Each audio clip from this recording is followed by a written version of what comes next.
Welcome back again, Peter. Yes, we're here. Recording attempt round 2. We had a little bit of Yeah. internet issues there at the beginning. Mm. So this time we're digging into the book called Ego is the Enemy by Ryan Holiday. Should I give us a quick intro? Yes, please. And Right, you're forgetting so that this is number 20. Oh, yeah. You knew that and I didn't, hey? Definitely is number 20. And like I said a little bit earlier, off the recording, it's great that we have carried on going and keep on like reading these different books and things like that, because I mean the main purpose why we doing this is so that we can force ourselves to learn and read a bit more and stuff like that, so I'm glad that we've kept going, but hopefully we don't let it bolster our egos too much.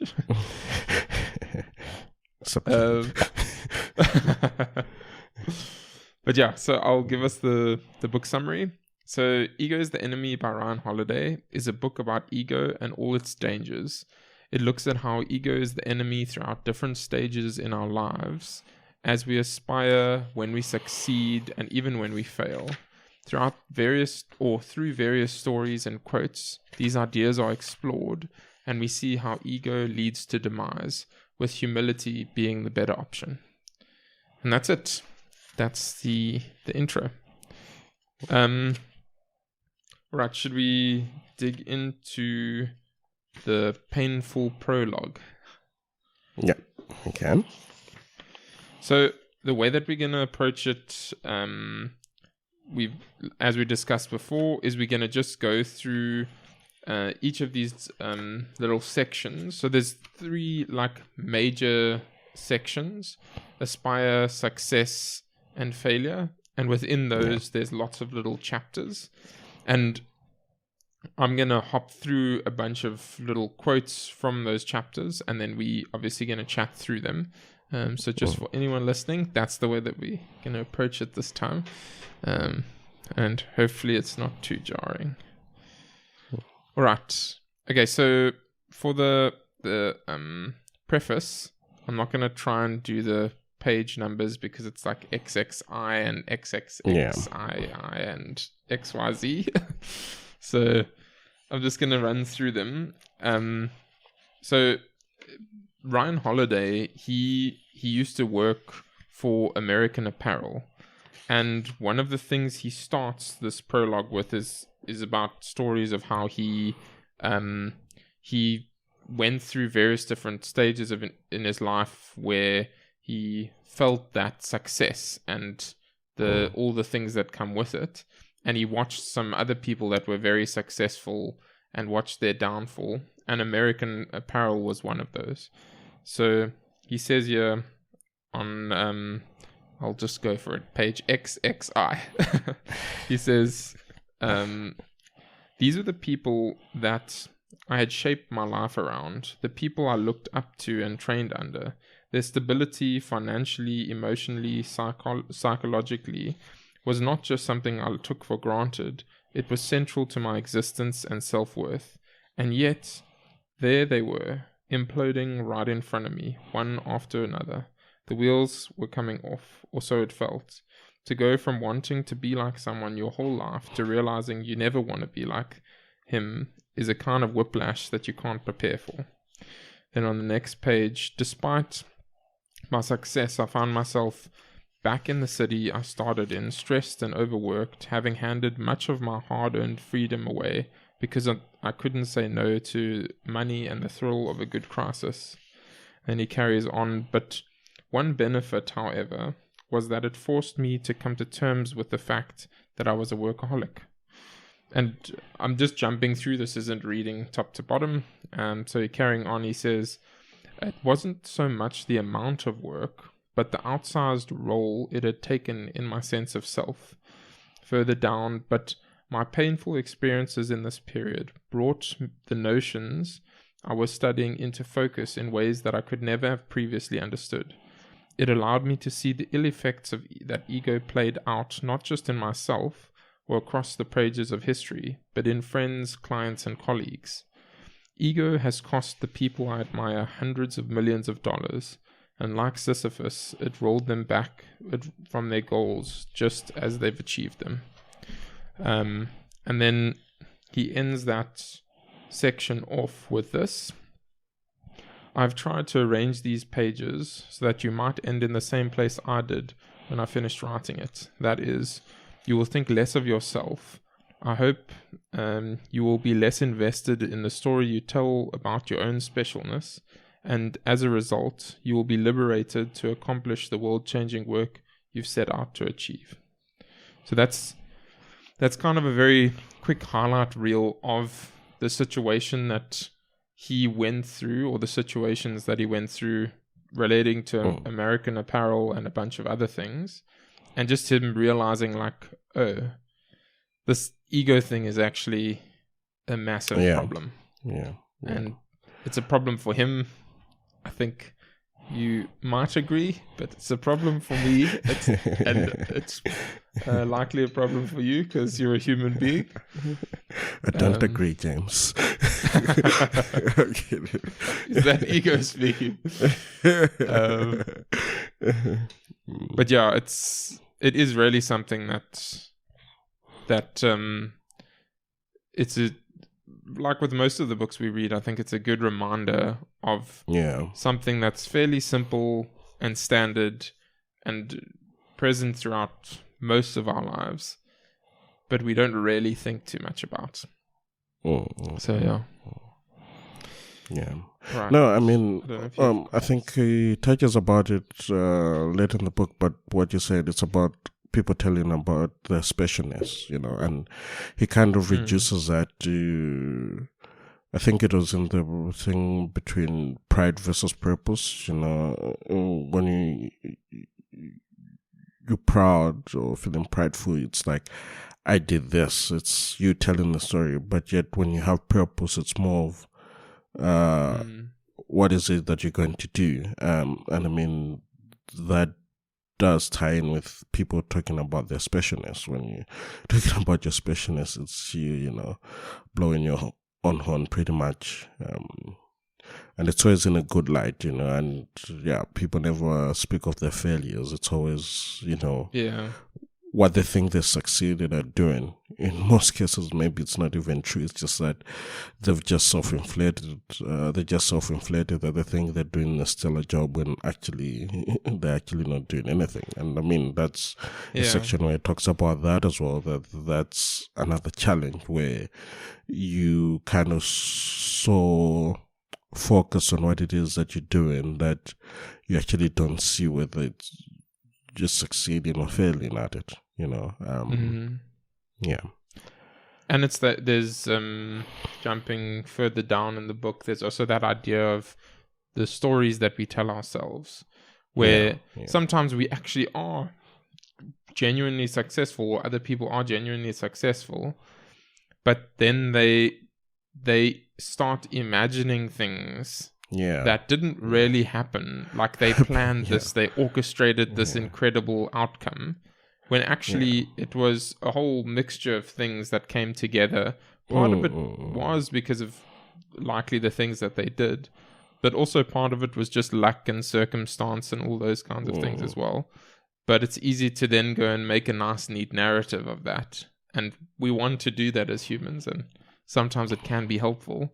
But when it comes to doing that, we must be very careful that we don't allow it to inflate our egos, and not a good thing at the end of the day. Yeah, absolutely not. Okay, should we head to the introduction? Yeah. So I'm going to jump through pages 2, 3, and 6. So starting on page 2, he says here that the definition that he's going to use for ego is an unhealthy belief in our own importance, arrogance, and self-centered ambition. That's the definition that we'll use for this book. And then he goes on to say, successful people can't see what ego prevents them from doing because all they can see is what they've already done, not realizing the disease that they've contracted or that they're killing themselves with it. If ego is the voice that tells us we're better than we really are, we can say ego inhibits true success by preventing direct and honest connection to the world around us. And then jumping to page 6, he says that in a sense, ego is the enemy of building, maintaining, and recovering. And related to that, he looks at those ideas of aspire, success, and failure. So he says, therefore, this book is organized into 3 parts: aspire, success, and failure. And in short, the book aims to help us be humble in our aspirations, gracious in our successes, and resilient in our failures. Yeah, that's, I guess, the highlight reel of the introduction. Yeah. Mm. So, I mean, yeah, I don't think there's too much to discuss because it's just giving the overview. But should we head over to the aspire part? Yeah. Okay. So on that, the title page, or on the initial aspire page, each of these sections he has a short quote, or short little summary section, and I'm going to read a snippet of that, and then I'll go to the next part. So he says in that aspire section, we have a goal, a calling, a new beginning. Every great journey begins here, yet far too many of us never reach our intended destination. Ego, more than often, is the culprit. Or more often than not. Yeah. And then I'm going to do another quick run through the aspire part. This one I'll jump through quite a few, and then we can loop round to chat through them. So starting on page 15, he writes, like many of us, Demonicus was ambitious, which is why Socrates wrote him, because the path of ambition can be dangerous. So basically, Socrates writes Demonicus because he's worried that this person is going to be too ambitious. I think these are old Greek people in 374 BC. Then the next page, he says, practice self-control, he said, warning Demonicus not to fall under the sway of temper, pleasure, and pain, and abhor flatterers as you would deceivers, for both, if trusted, injure those who trust them. Then jumping to page 20, where Socrates and Shakespeare wished us to be self-contained, self-motivated, and ruled by principle, most of us have been trained to do the opposite. Our cultural values almost try to make us dependent on validation, entitled and ruled by emotions.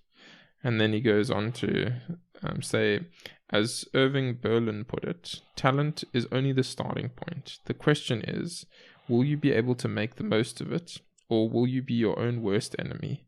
Will you snuff out the flame that is just getting going? So, I mean, I think, like he says there, when it comes to culture and things like that, it's kind of natural for us to want validation and things. And I don't think that's a bad thing, but I really found that quote interesting where he said, abhor, so just don't put up with flatterers as you would deceivers. So you wouldn't put up with a deceiver, so don't put up with flatterers, because if you trust either of those, you're gonna harm yourself. But I want to say the flip side to that is that as we seek validation from our cultures. There's some cultures where certain things don't exist, especially, and I think it could have been in the previous book that we read that just depending on where you grew up, the methods you use to execute stuff might actually differ. Because, it's what you're raised doing, it's the whole thing of like shapes, just because you've never seen a shape before doesn't mean it actually doesn't exist. So this is one of those that, if you actually seek in validation from your culture, it can actually work against you if you're actually branching off to something completely new. That's just something I wanted to add. Yeah, it's a very interesting point. They're like the way that our cultures shape us. Yeah.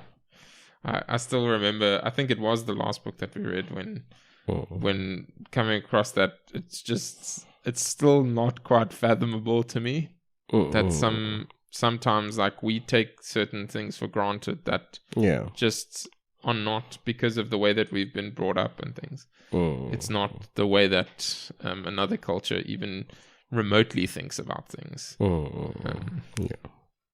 Yeah. Okay, should we go on to the next one? Talk. So I had two pieces there. It starts off with, this is sort of in the middle of that section.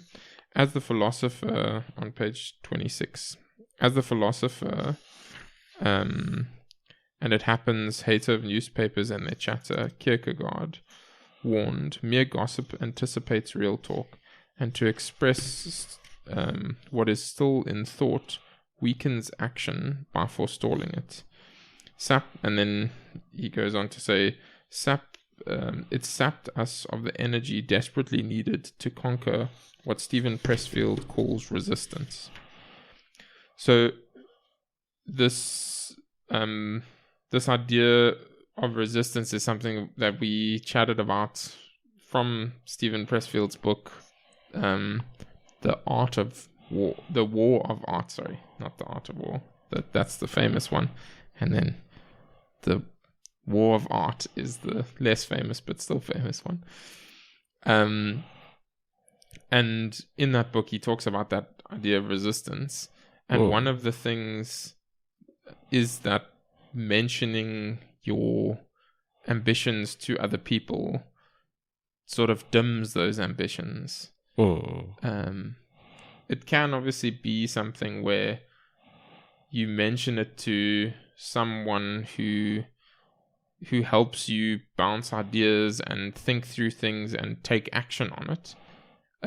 So that can happen, but most of the time, if we like, okay, I'm really gonna eat healthy to someone else, or I'm gonna go to gym every day, or I'm gonna start writing this book, or whatever it might be, then often that act of saying it makes us feel like we've accomplished something. Yeah. And then we end up not doing anything. I just wanted to add,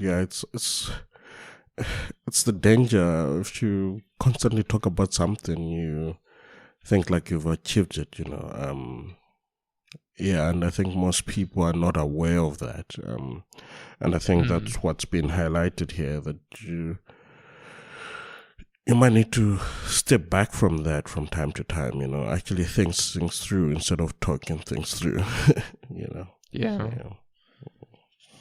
Just like sort of wrestle with it on your own for a while. Right, should we go on to the next one? To be or to do? Or to do, So, I'm going to read a fairly chunky piece here. It's got to do with John Boyd and the two different roads. So, he says you're on page 31. Tiger, and I think this is something that he said to quite a few people. It was like a story he was known for telling. But he says, Tiger, one day you will come to a fork in the road, Boyd said to him, and you're going to have to make a decision about which direction you want to go. Using his hands to illustrate, Boyd marked off the 2 directions. If you go that way, you can be somebody. You will have to make compromises, you will have to turn your back on friends, but you will be a member of the club, and you will get promoted, and you will get good assignments. Then Boyd paused to make an alternative clear. Or, he said, you can go that way, and you can do something for your country, for your Air Force, and for yourself. If you decide you want to do something, you may not get promoted, and you may not get good assignments, and you certainly will not be the favorite of your superiors. But you won't have to compromise yourself. You'll be true to your friends and to yourself and to your work, and your work might make a difference. Boyd concluded with the words that would guide the young man and many other of his peers for the rest of their lives. To be or to do, which way will you go? Yeah, I don't think it's always quite as clear as that, but yeah. Let me read. You were gonna say something. Yeah, no. I was just gonna say, like, when I read it, there was something that sparked, and then now coming back and rereading the title again, and I'm like, do we think that some of these were kind of misinformed or being brought into situation which kind of plant seeds that kind of work against us when we're older? So by that, well, what I mean by that is, if you look at that, when we're young and growing up, the question is, what do you want to be when you grow up, not what do you want to do when you grow up. Yeah. I don't know if you get where I'm going with it. No, I think I get what you're saying. You're saying it's implanted from us when we're younger to be something. To be not something. To do something. No, to do something. Which, reading this is like, we kind of take things for granted or take things lightly, but don't you think that's a core issue to society? On the whole? It could be. I know that's probably a very controversial statement, but No, that's true. It's actually a really good observation. I didn't think of it either. Like what you said makes sense and it's clear, but I definitely didn't tie those 2 things together. Yeah, and I think you would agree that the helpful thing is to do things. Yeah. I mean, we spoke about it when we were talking about the whole purpose and pride thing. Like, it's pretty much this reworded. It's the same thing, just reworded differently. So yeah, no, I completely agree. I'm just saying now, like, just thinking back, like, it's always what you want to be when you grow up. It's like at an early stage. It's like, what's your passion, what you want to do then only later on, but growing up, it's what you want to be. That, because to me, that's what I was thinking back to be like, whenever you're like, even now when you watch like anything on YouTube, let's say relating to kids and stuff, like the interview goes, what do you want to be? It's not what do you want to do when you grow up, it's what do you want to be. And the thought of, because being isn't, again, take this with a pinch of salt, but being isn't a state of accomplishment. Being is just, you can just say, this is who I am. It's a state of being, you don't have to work towards being something. You can just say, this is who I am. It's like just pluck it out of a tree. Yet when you do something, it's like you're putting in the work. This is what I do, like, yeah. And yeah, and I mean, I've even found myself, like every now and again we have to do interviews for work and that, and I found myself asking the question, like, where do you want to be in 5 years? And it's a helpful question because it helps them tell you, okay, well, I want to be a manager, or I want to be a software developer, or I want to be this, or I want to be that. So it gives you like a direction of where they're thinking. But it's is probably a better question to ask. What do you want to do? Yeah, or even like, sorry to cut you, but in that same breath, you can then later go on and say, okay, if that's what you're to be, how do you plan, or what do you plan to do to get there? You know, maybe balance it out that way. But if you just leave it at B, it's like, okay, like I can wake up tomorrow and be like, I deserve to be a manager. You know, but you actually haven't done the work to be one. You know, yeah, it is. It's a really interesting question. Thanks, Peter, for making me think about my entire life. Didn't mean to. We can move on. Okay, should we head on to the next one? The become a student. Yeah. So I'm going to jump from page 38 onwards. So he says here, the power of being a student is not just that it's an extended period of instruction, it's that it also places the ego and ambition in someone else's hands. There's a sort of ego ceiling imposed. One knows that he's not better than the master he apprentices under. Then he goes on, page 39. The mixed martial arts pioneer and multitude champion, Frank Samrock, has a system that he trains fighters in that he calls plus, minus, and equal. Each fighter, to become greater, he said, needs to have someone better that they can learn from, someone lesser who they can teach, and someone equal that they can challenge themselves against. The purpose of Shamrock's formula is simple: to get real continuous feedback about what they know and what they don't know from every angle. It purges out the ego that puffs up, and fear that makes us doubt ourselves, and any laziness that might make us want to coast. And then, lastly on 42, ego is the enemy, giving us wicked feedback disconnected from reality. It's defensive precisely when we cannot afford to be defensive. It blocks us from improving and telling us that we don't need to improve, or by telling us that we don't need to improve. So, yeah, I think it's that approach of plus, minus, equal is quite a nice one to have, because it does give you a well-rounded view of things, as well as cutting off ego, which, as Ryan Holiday would say, is a vitally important thing. Yeah. I mean, this is one of the... No, yeah, carry on.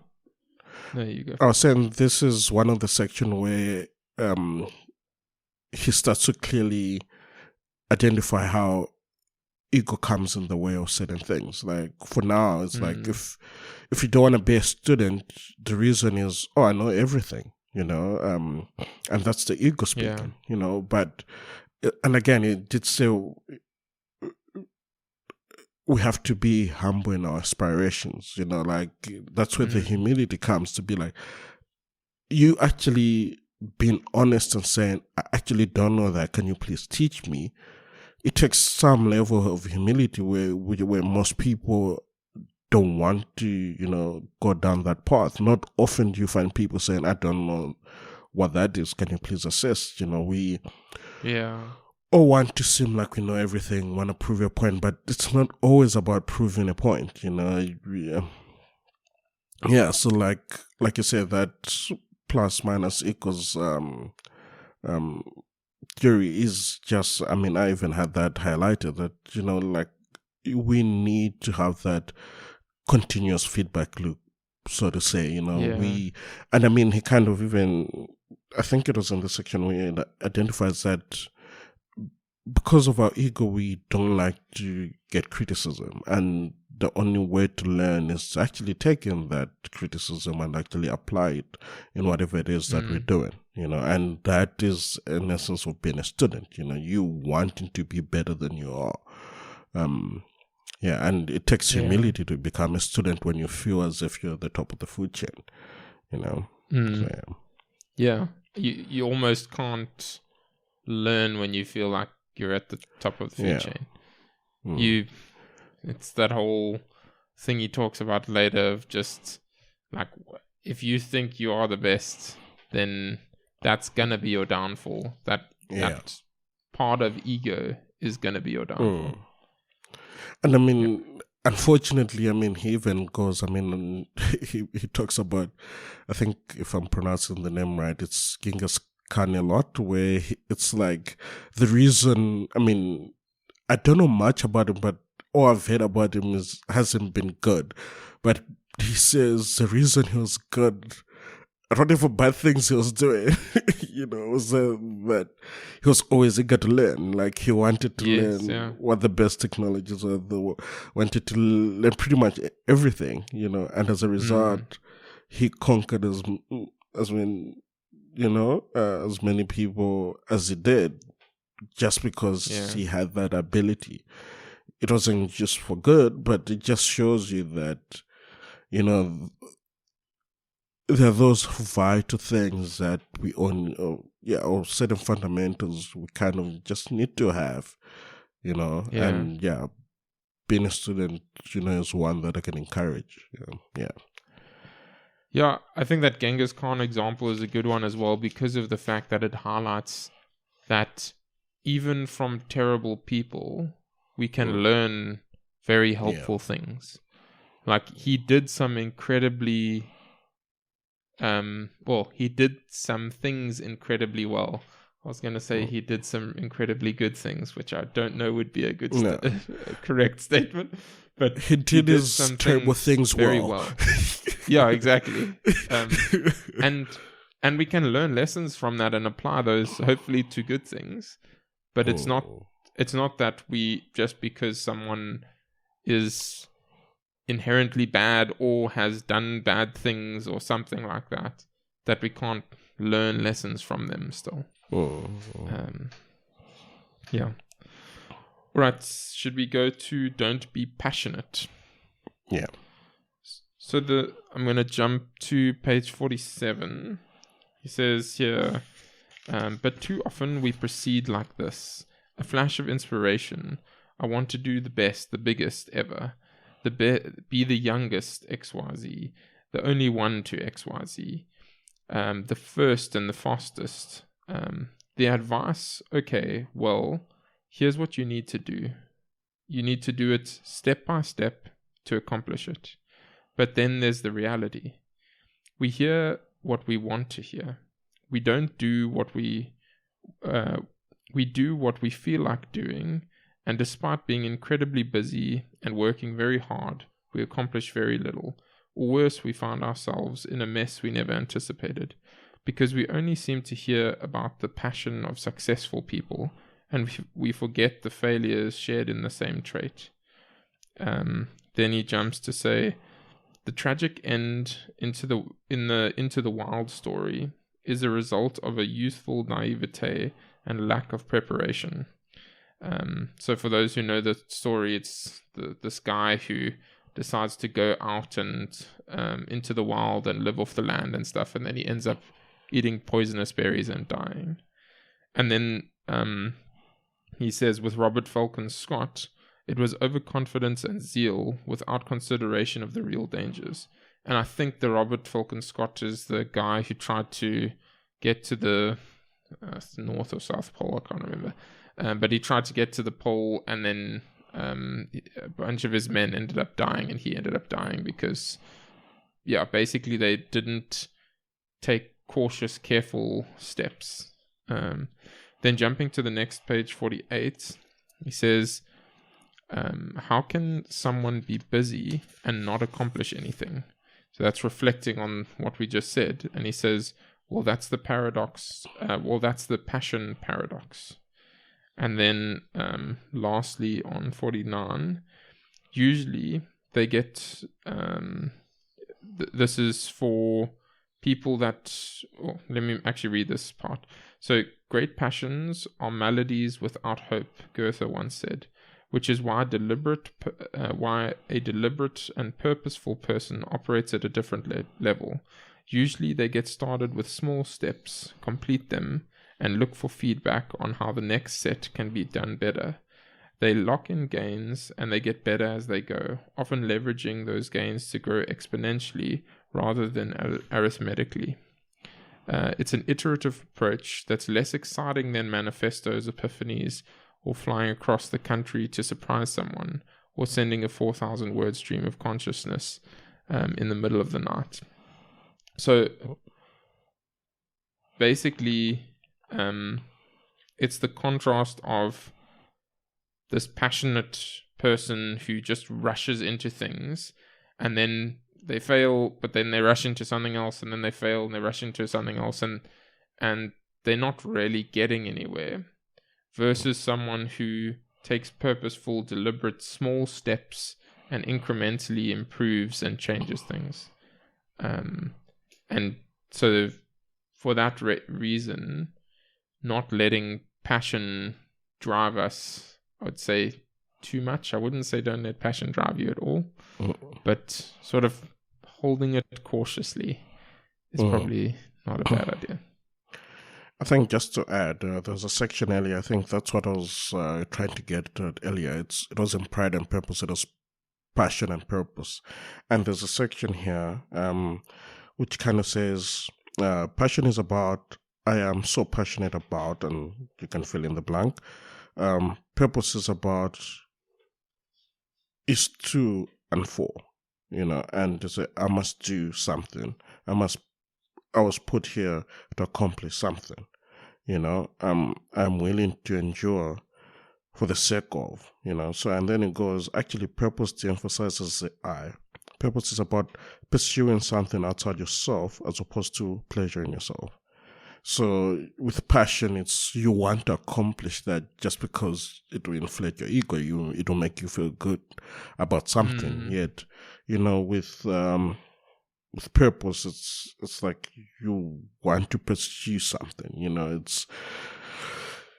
It's not something within you that you're passionate about, but it's just like, having looked at this, I feel that my purpose is to do this, and then you set out to actually do that. And it's so yeah. I think an interesting contrast is with the book that we did previously, Adam Grant's book, where he also he speaks about the idea of not Adam Grant, David Epstein. He speaks about range, and for the good thing about range is that it allows us to handle a variety of different situations and in order to get range, you have to try lots of things and fail at lots of things and that. And in some sense, there's an element of like passion there of like, oh, I want to try this, and then you try hard at that, and then you fail, and then you try something else and you fail, and you try something else and you fail. But all along the way, you actually are learning things. So I think, as with most things in life, is Aristotle's golden mean. He even refers to it later in the book, where it's not. I don't think it's fully about just like saying don't ever deal with passion and don't ever feel like it's bad to continuously try different things and fail, because most likely you will learn and grow from those things as well. But also don't get so stuck in that cycle that you never actually follow through with anything, and you sort of assume that in order to do something meaningful you have to be passionate about it, when actually often what happens is we start slowly taking steps towards doing something, and that thing becomes more meaningful over time because we've been doing it more. That's my passionate plea.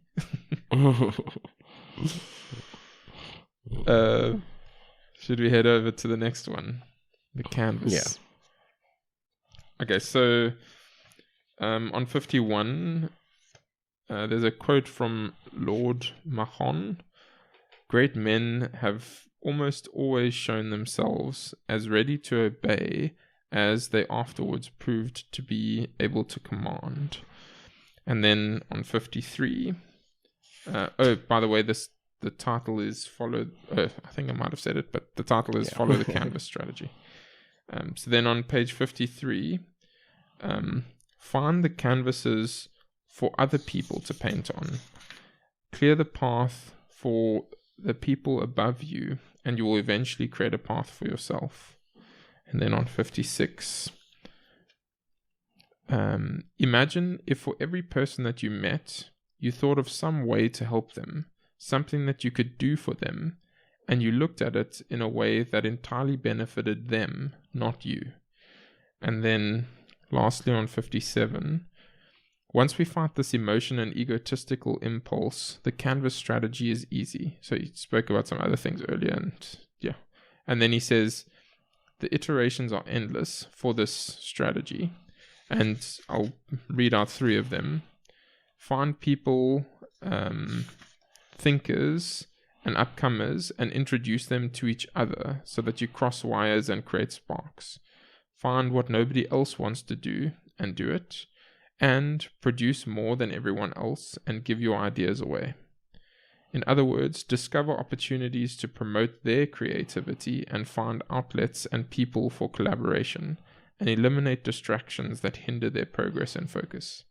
So what I think he's getting at with the canvas strategy is like find a canvas for other people to put their artwork on, and help them to do that, and stop focusing on yourself and what you're going to get out of it and how you can benefit and how you, for example, the connecting people. Often, like, I don't know, subtly in the back of our minds, if we come across some like clever idea or something, we want to almost take that thing on ourselves. But actually, it can be more beneficial to the company or school or whatever it might be to join those 2 people together that you're like, oh, that person has that idea and that person has that idea, and let me put them together. And then you just leave the situation. You don't have to be involved in it. You don't have to be someone who's part of the glorious success or whatever it is.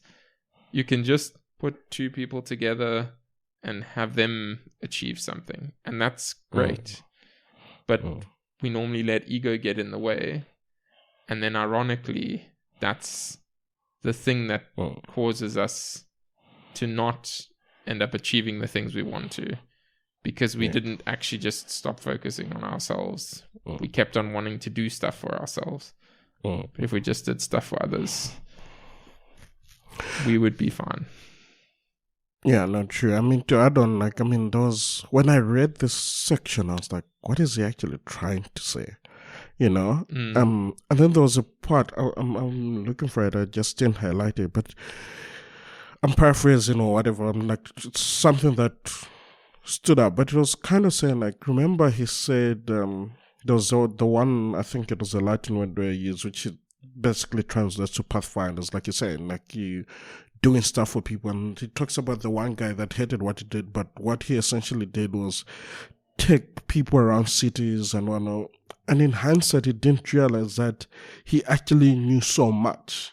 He's the one that was actually directing people in what to do and what to experience. And I think so often people don't see themselves to be accomplishing something if they're surrounded by people that society deems powerful or rich, but they forget there's someone small that's actually maybe advising them to make the right decision. And in this sense, it's that one guy that's essentially the pathfinder. And if you really unpack pathfinding, it's like you said, you're discovering things for others to also experience, meaning that you're actually doing far more than the people that actually have the money but actually don't know what to do anything about, because they still have to come to you and be like, what is it that we need to do to have the best experience in your city?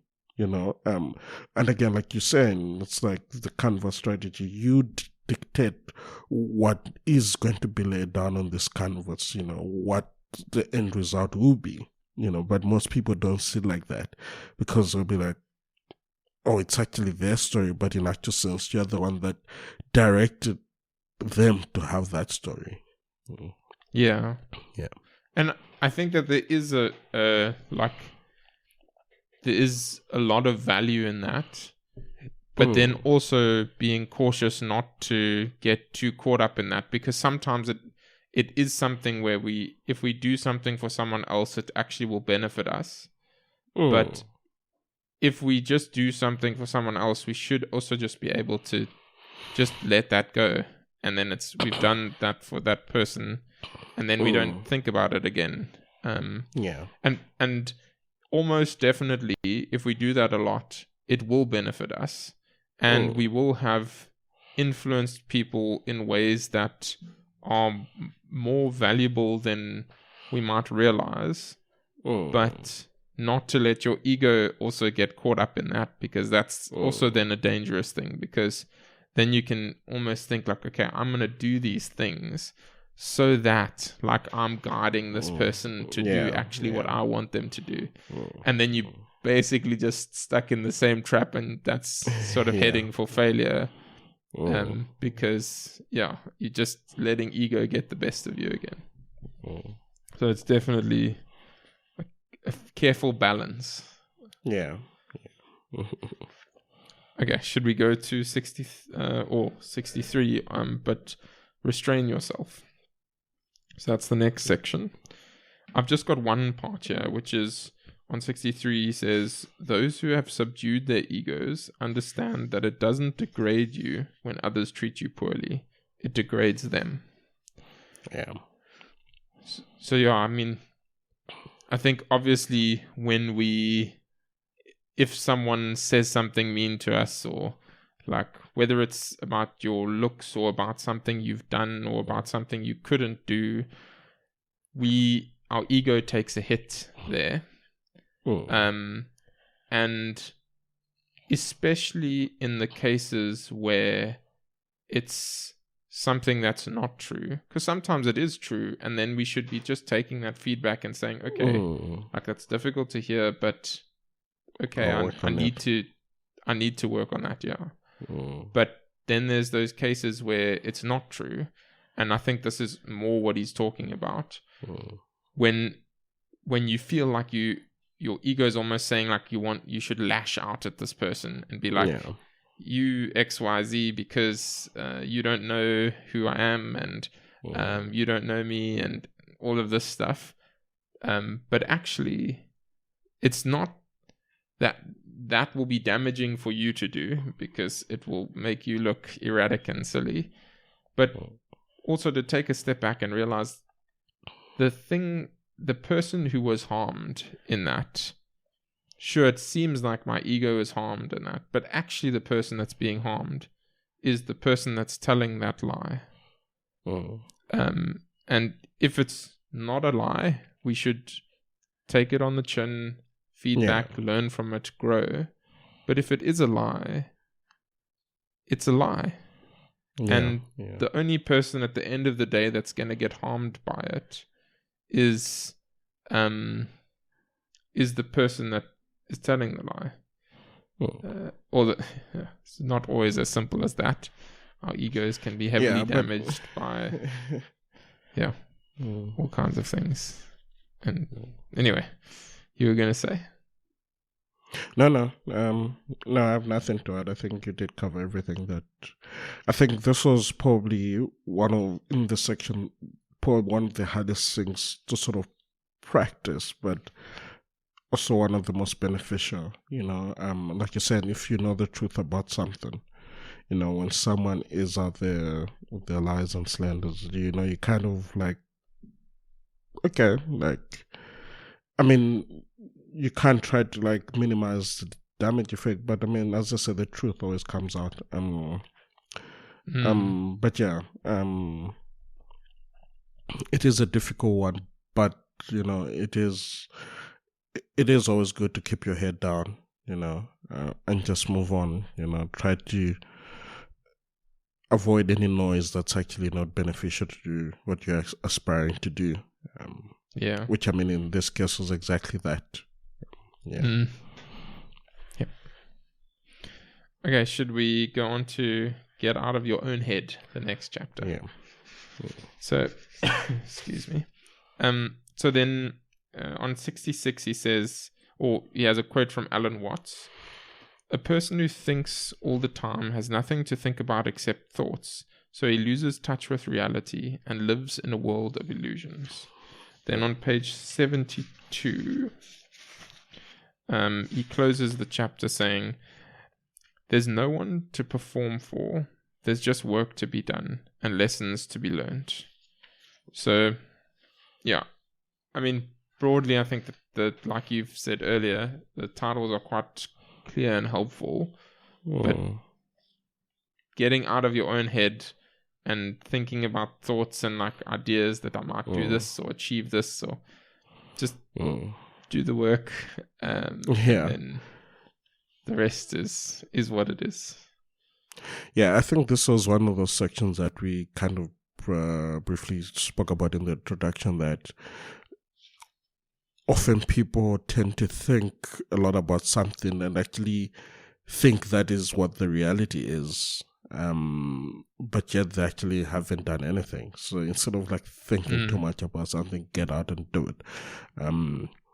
I feel like, I mean, I could relate with this section because I feel like years ago I was one of those. I'd always think about doing stuff and then I'd then think about it to be like, oh, but what are the risks and whatnot, and and now I've gotten to the point where, not saying that there are no risks per se, but it's more when something comes and there's no immediate danger. If I may put it, I don't try to think much into it and just be like, okay, let me do it and see what the outcome will be, because I feel like, now this is just on a person, like I've robbed myself of so many experiences because of overthinking stuff, and I mean, it's in the same breath like when people think they're better than others, they'll be like, I cannot hang out with them, but not knowing they would actually learn the most valuable things in life, so it takes different forms. You might not see it that way, but that's just your ego, speaking and hindering you from doing, some of the best thing you'd ever do, thinking that others are less than, and you saying I wouldn't do that. Like, it's just you robbing yourself of many experiences in this world, So yeah, I mean, mine I don't think was as bad, but it was just more of, I tried to be very calculative in everything that I used to do, and now it's more of, if it makes sense, if there's no immediate danger, have that experience, get out, meet people, you never know what you're going to learn. I mean, as I said, reading this, I've met people that actually live their thoughts as if it's a reality, and you're like, have you actually gone outside? Have you actually, are you speaking that person?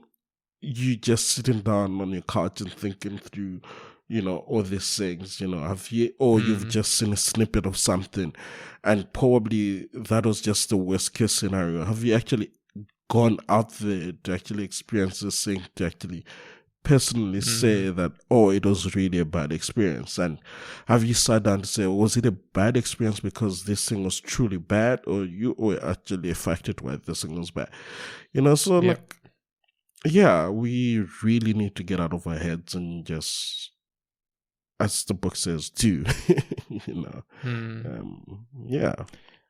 That's helpful to hear that experience, because I was thinking about it completely differently.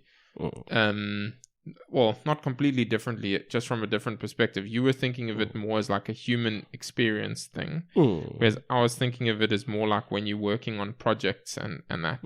So you were talking about more like doing activities and going out there and interacting with people and that, and not being in your head about those things. I was thinking about it actually from like, often because we're in software, I like thinking about, okay, I want to build this thing, I want to build that thing. And then I have these ideas, and then I just keep adding to the idea. And I add it software we call the scope creep. And by the time that I have added a whole bunch to it, like a couple days to months later, then there's this like, wow, it'd be so cool to build this thing, but I haven't done actually anything. I've just thought about it. And it's by that point, it's such a big thing to do because there's so many different features and this and that I'm like, I'm not going to, I don't actually feel like doing that now. Because actually, if you just built the first little thing that you felt like doing, and add on then to it. It's there. So it's and I mean it.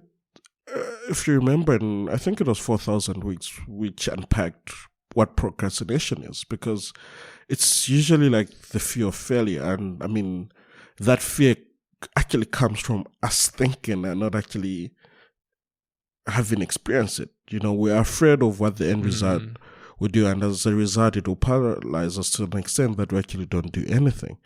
You know, and I mean, it's helpful what you've said. I think I know I'm a terrible procrastinator.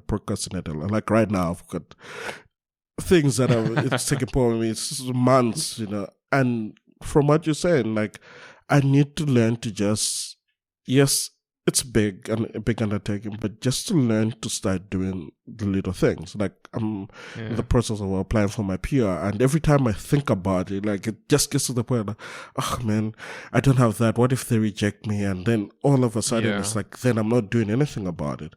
And now I'm like so close, literally so close, but it's like every day I have an excuse not to do something. But I think I just take need those to little steps.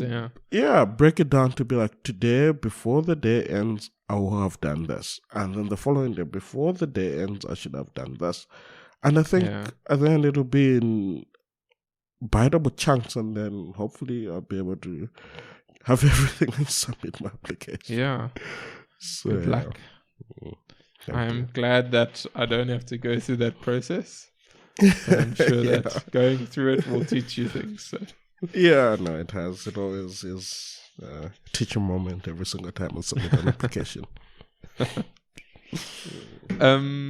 Okay, should we go to the next one? Danger, or the danger of early pride. So I've got here 74 is the only one. Whom the gods wish to destroy, Cyril Connolly famously said, they first call promising. And then 2,500 years before that, an eclectic poet, Theogenes, wrote to his friend, the first thing, Kronos, when gods bestow on one that they would like to annihilate, is pride. And then he says here, pride blunts the very instrument we need in order to succeed, our minds. Pride takes a minor accomplishment and makes it feel like a major one. It smiles at our cleverness and genius, as though we would have exhibited, as though what we exhibited was merely a hint of what we ought to become. So I think it's something that clearly has been a theme throughout history, because this was people from one, I assume, fairly recent and one very long ago, who's saying like, what if because in those days they used to believe in like a whole bunch of gods and stuff, especially the Greeks and the Romans. So they would have their different gods, and they acting in the world, doing things. And what they're saying is, if they wanted to destroy someone, the first thing that they would do is give them pride. And we often think like, okay, like it's good to be proud of things, but that's gonna be your downfall, is basically what they're saying. So do not be prideful. Yeah. Unless you want to fall, that's fine then. Yeah. Should we go to? I mean, I think it was a section where it even said like that's like one thing that's even in the Bible, you know, not to be proud. You know, I think you're right. He does have one or two quotes.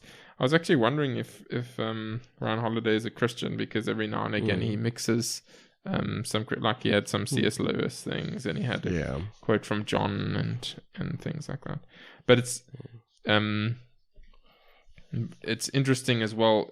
I don't know if he is a Christian or not, but even if he isn't, that there's so many lessons to be gleaned from the Bible, which, it's like you say, he mixes them in every now and again. Okay, should we go to the next part? Let's see, page 79, work. So I've also just got one here. Degas complained to his friend that the poet Stephanie Malami, I don't know how to say her name, but Stephanie, about his trouble with writing.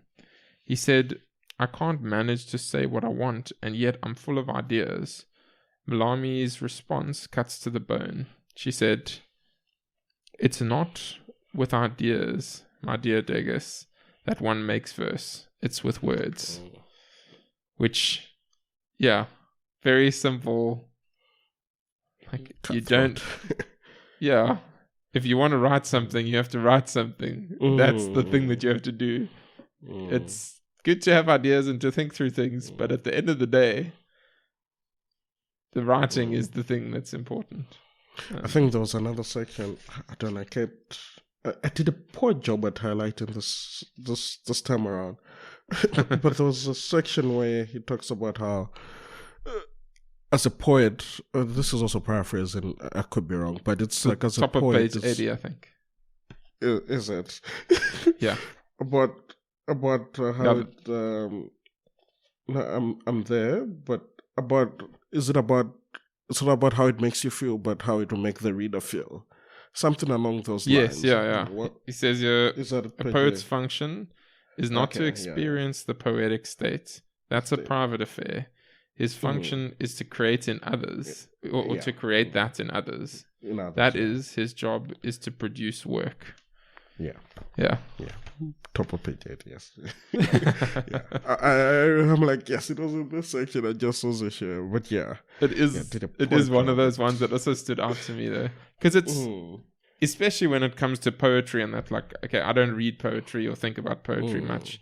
I'm maybe at one stage I often think poetry is too, like, I don't know, highbrow and like,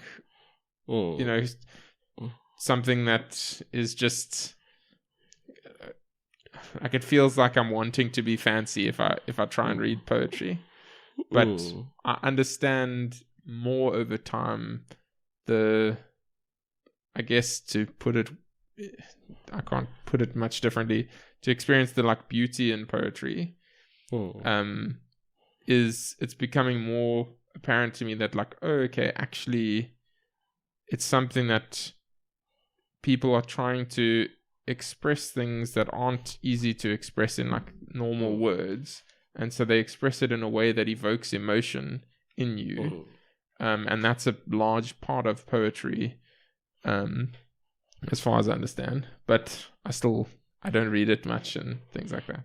But long story short, it is interesting to hear that, and it makes sense. Like, the thing is, if you want to be a poet, we often think of, like, the writer being someone who's, like, sitting at their typewriter and doing things, and they're just like in this incredible state, but actually it's quite painful to write, apparently, and it takes a lot of time, and it's frustrating, and it's difficult, and sure, there's moments of joy, but the large thing is, if you're wanting to write poetry, like, the goal is not to achieve that within yourself. It's to achieve that in the reader, which you may be the reader at some point as well. So that's great.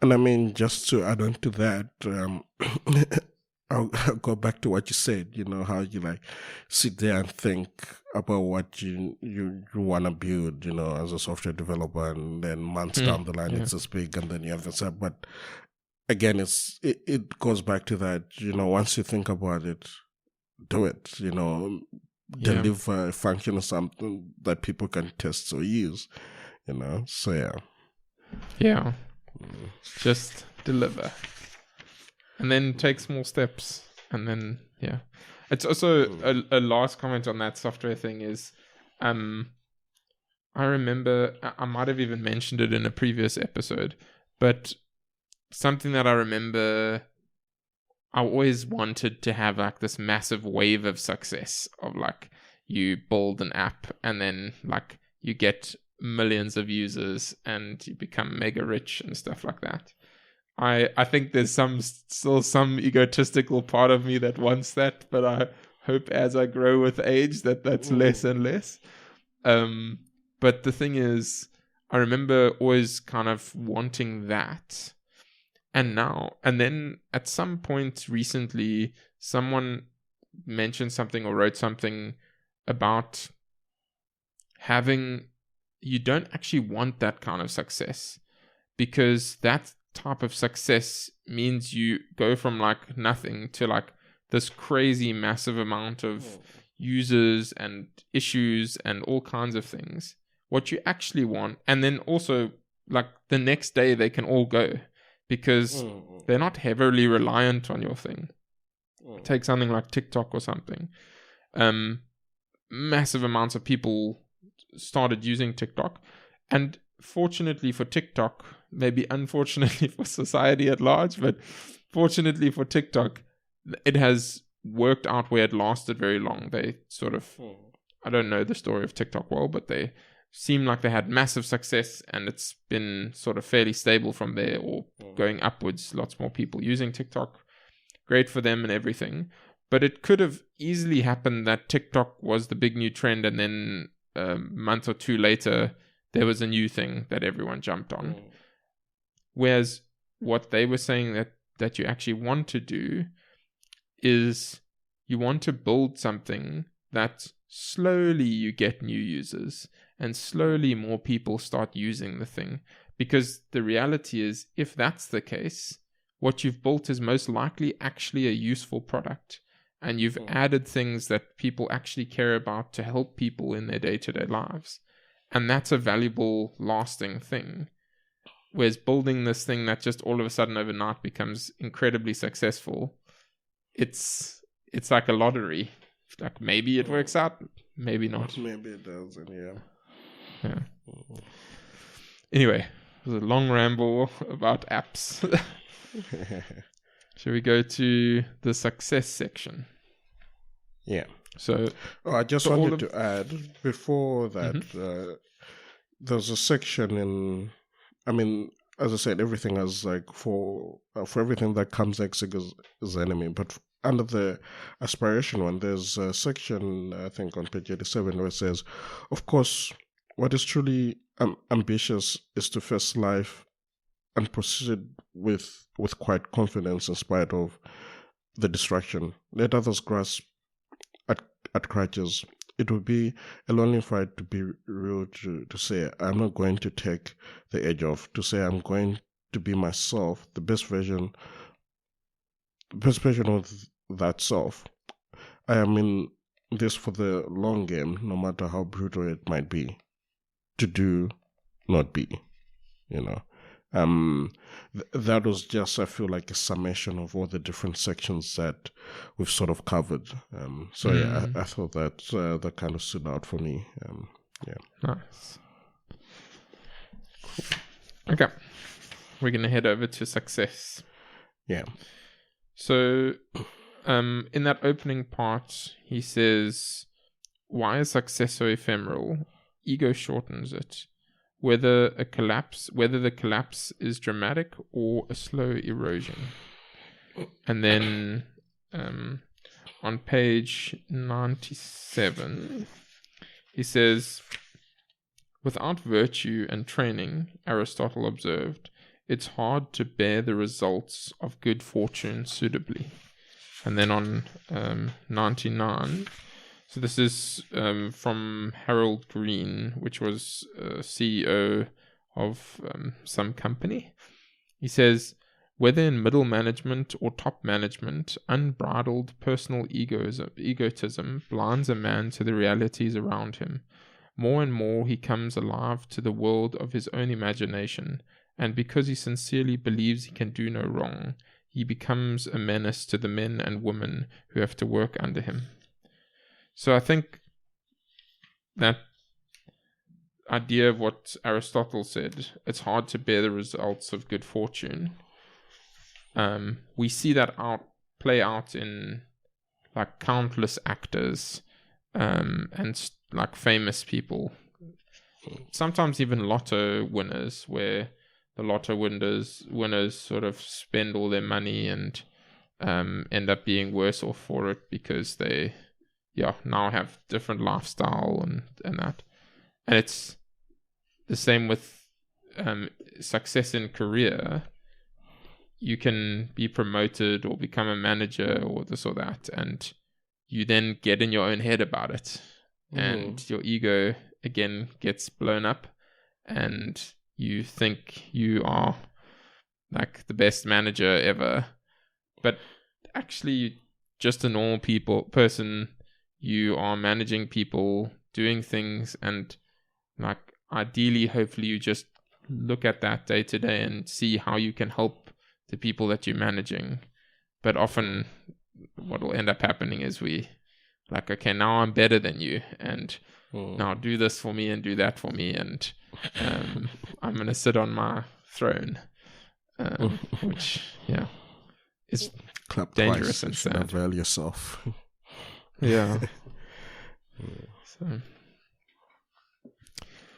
okay.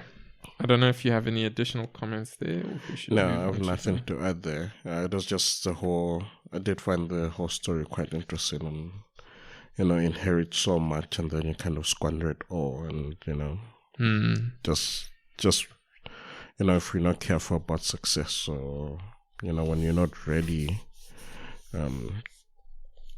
to live a successful life ego free, then the end results is usually the downfall. But again, like they say, like it's not all cases. There are some egotistical people that have remained at the top, for as long as they have, but in most cases it does threaten that success.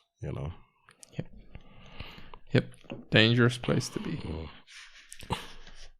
All right, so then the next is always stay a student, which is, he says here on page 104, do you know how you can tell if someone is truly humble? I believe there's one simple test, because they constantly observe and listen. The humble improve. They do not assume I know the way. He carries on. Learn from everyone and everything, from the people you beat and the people who beat you, from the people you dislike, even from your supposed enemies. At every step, at every juncture in life, there's an opportunity to learn. And then he says, too often, convinced of our own intelligence, we stay in our comfort zone, which ensures that we never feel stupid. We are never challenged and learn or reconsider what we know. And then lastly, he says, an amateur is defensive. The professional finds learning and even occasionally being shown up to be enjoyable. They like being challenged and humbled, and they engage in education as an ongoing and endless process. So, continually observe and listen. And then Ryan Holiday will say you are humble. It is probably true though. It's a helpful metric. Yeah. So I think here this is where I took the Genghis Khan snippet that I explained earlier. Yeah, but that's the reason why he he was always good. But this is I mean, it even says like in the beginning that when you join a company, I think you're so eager to learn and whatnot, and whenever you stay there for years and whatnot, you feel like you know all there is, and actually you stop being a student, which is where the danger comes in. So yeah, always remain a student, James. Yeah, you too, Peter.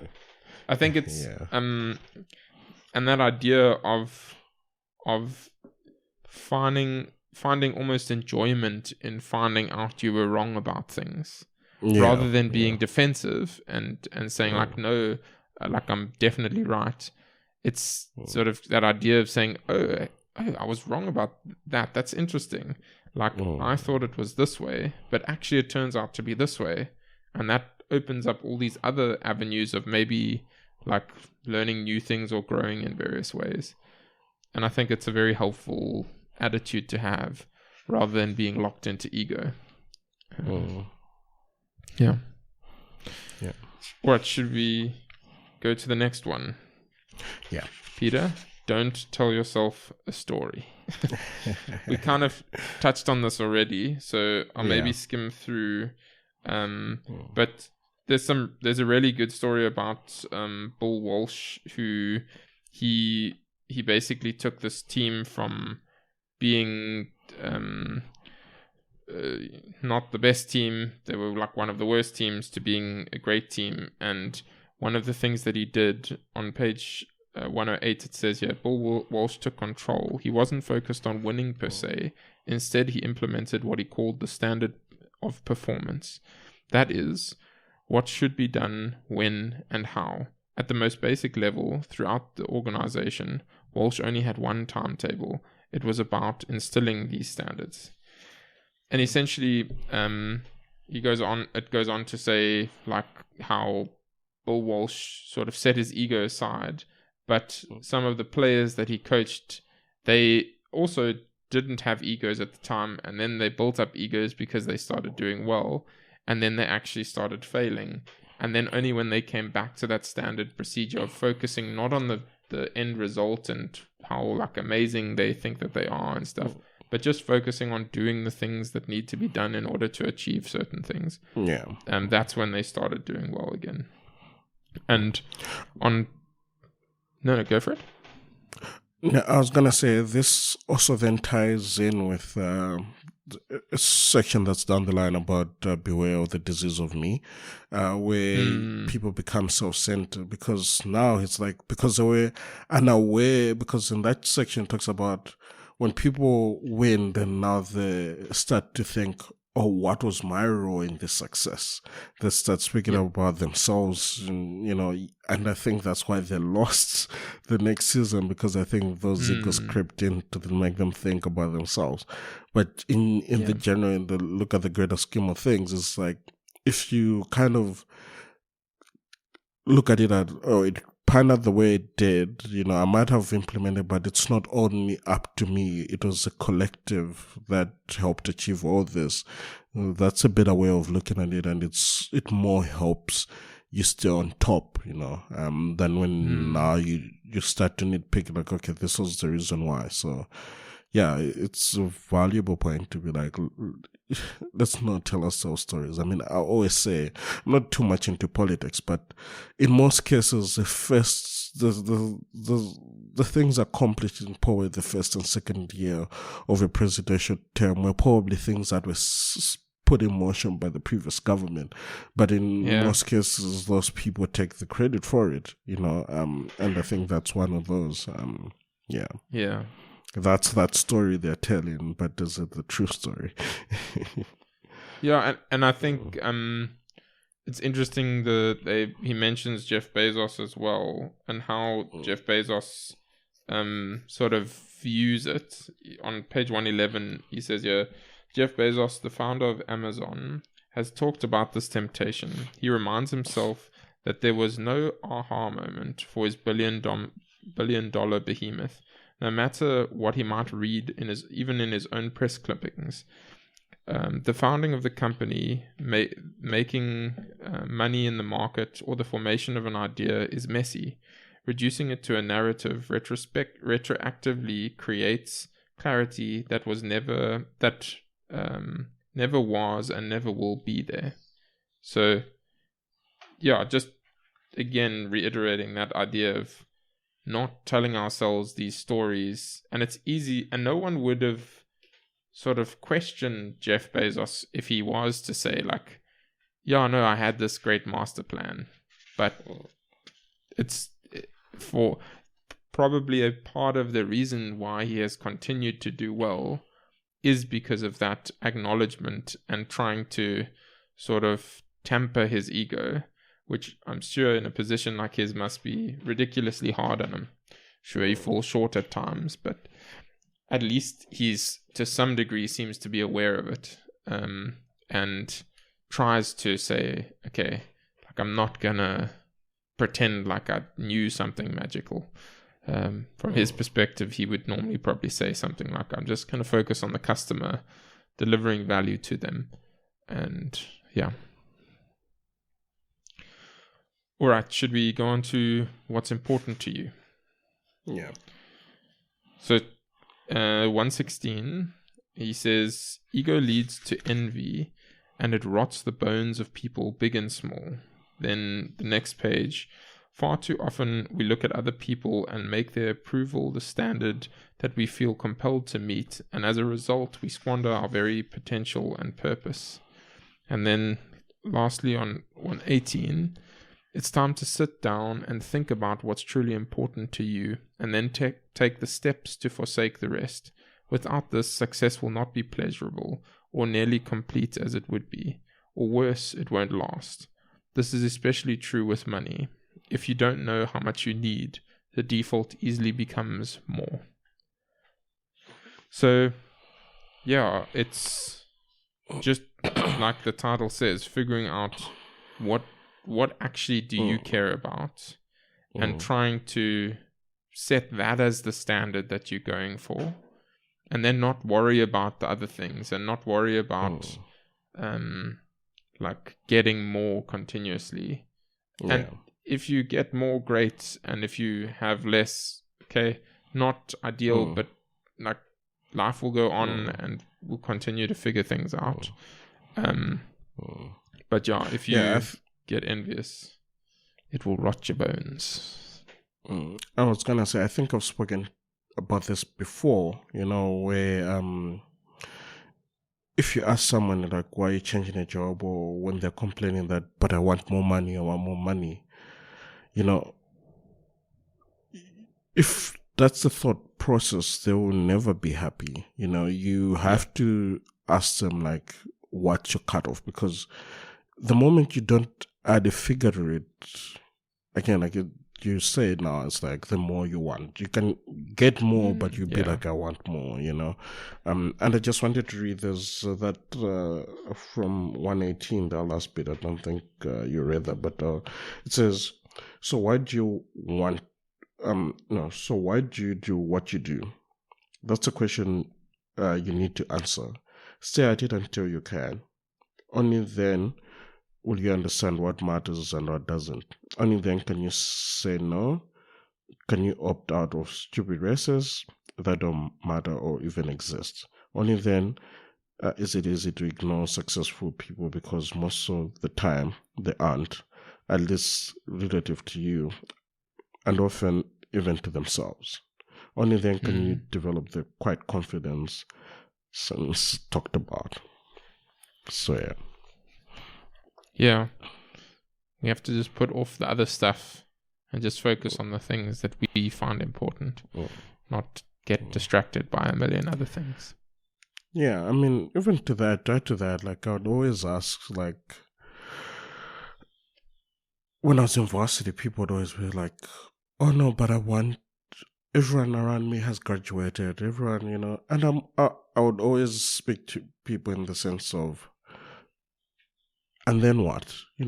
Because so often people see graduation as success. I'm not saying it's not that you haven't achieved something, but I feel like what you do after is that what really matters. And I always tell people, like, I believe that our journeys are different, and I think we have very skewed metrics that we use to measure success. Everyone measures success in very different ways. And you can it's never a benchmark, and you have to decide again, like what they say, what really matters and what's truly important. You know, yeah. That's just my 2 cents to it.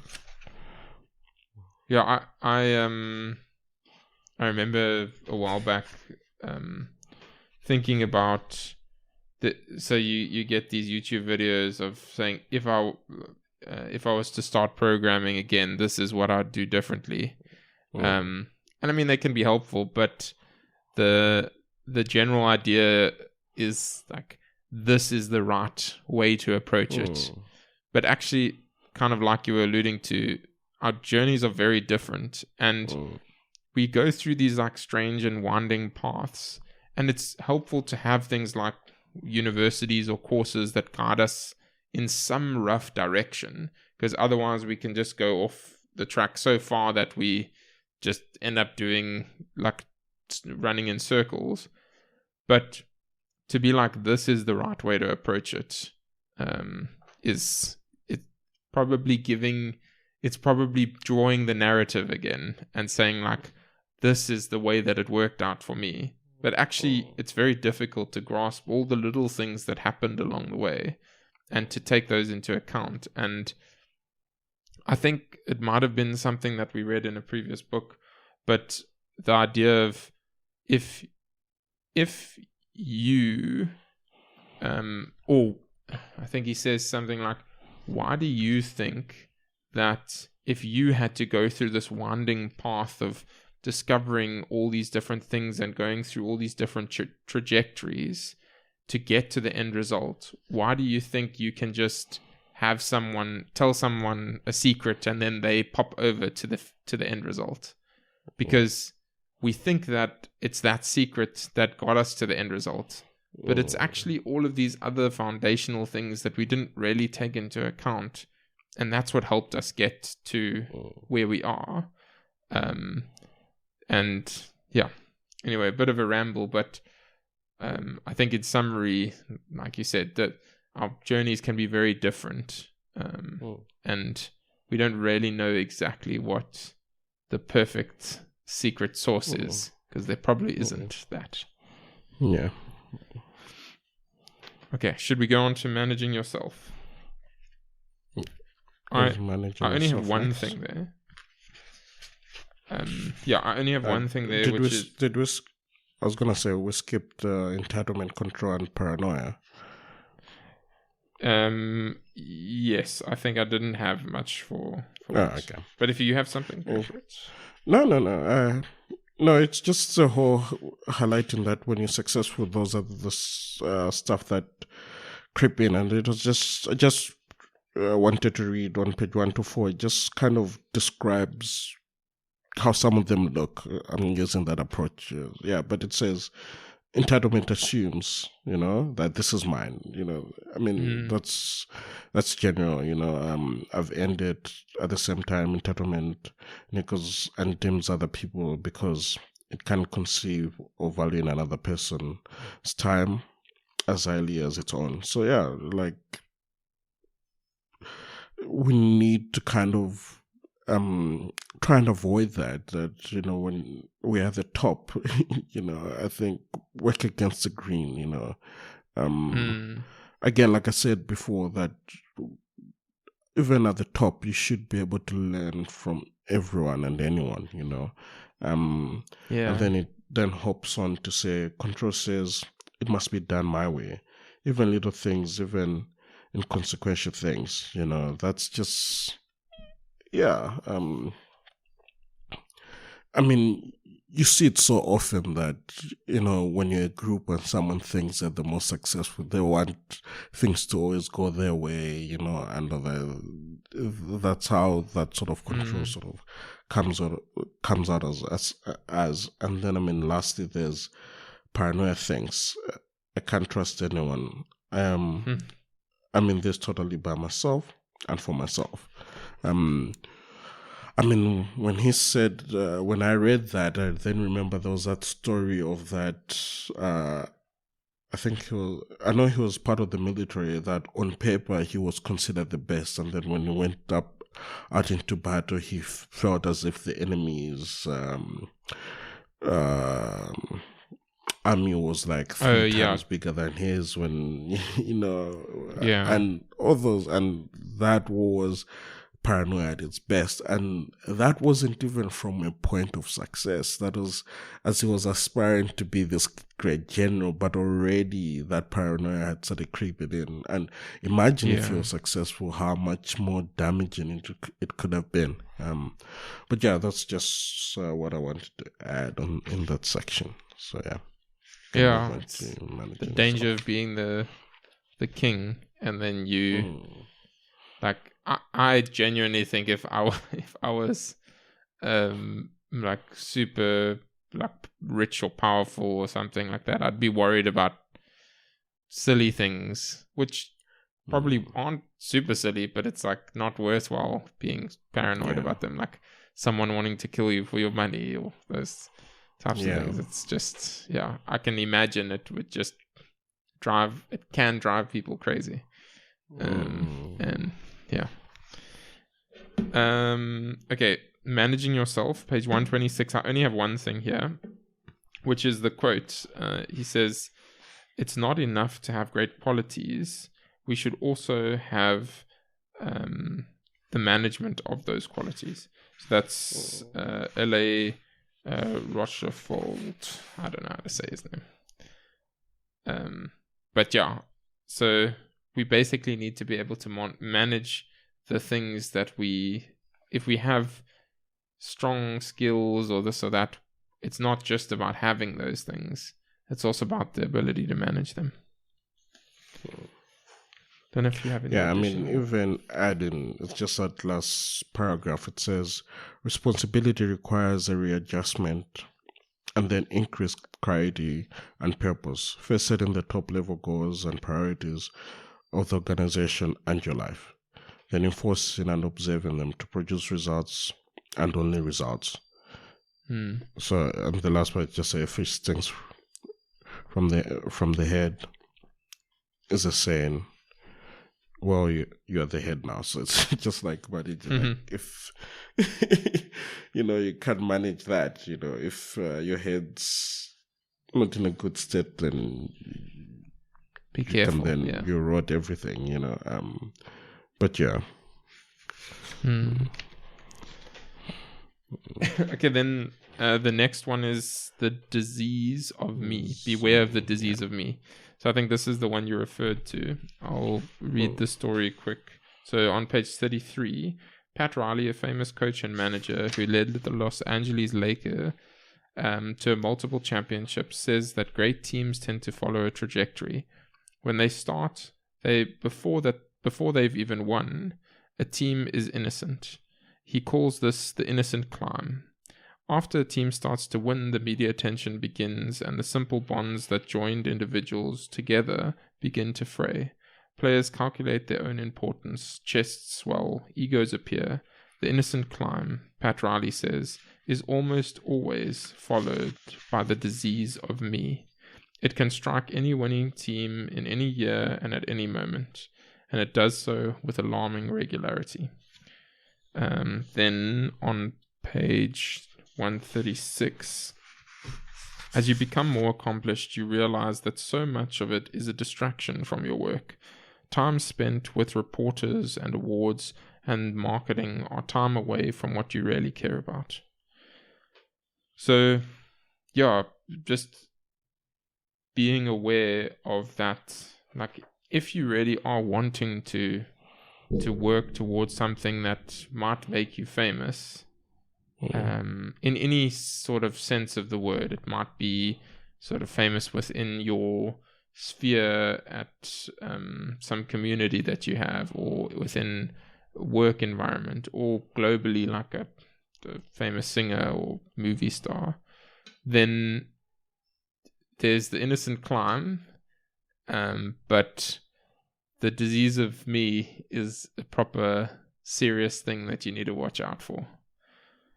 And it's often what seemingly people find is when you get to that point of being extremely successful, you you've traded in this idea of happiness and joy for fame, and you end up just doing things that it's not even the actual thing that you want to be doing.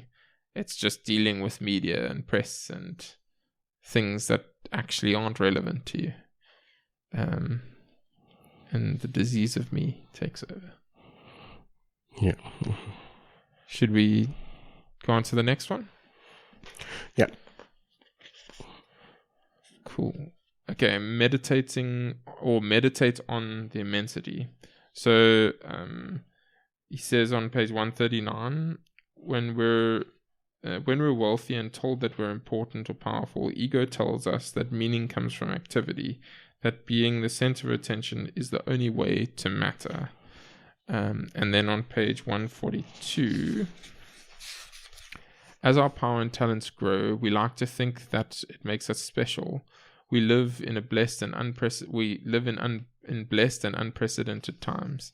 This is compounded by the fact that so many of the photos we see from even 50 years ago are still in black and white, and we seem to assume that the world was in black and white.